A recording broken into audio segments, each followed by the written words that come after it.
Two Alabama school systems will go without some much-needed funding. Voters struck down property taxes in Marengo and Autauga counties that would have sent millions to local public schools. WSFA 12 News reporter Simon Schuessler has reaction from the state's top education official.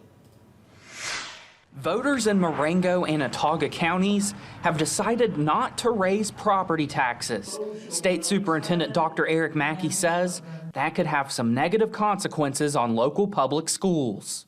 We're always concerned when we see tax votes fail because tax votes come to the people because there's a need for that locally. At the same time, we know that the public has spoken.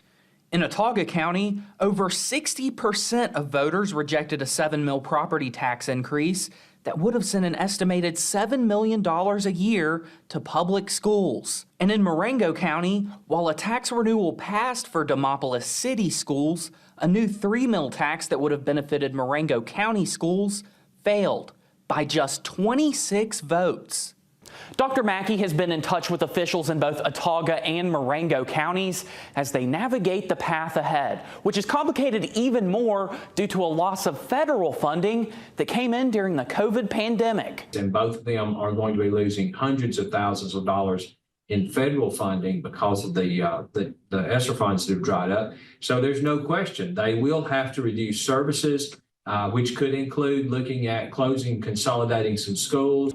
Local school boards will be faced with making the call on which schools will close and consolidate. That may mean less teachers and reduced funding for extracurricular programs like athletics and the arts. Losing funding could also further widen the learning gap for students in 5th through 9th grades. Many of them, not all of them, but many of them experience significant gaps in their educational opportunities because of COVID. And we continue to see those students as a cohort that they're still suffering. Simon Schuessler, WSFA 12 News.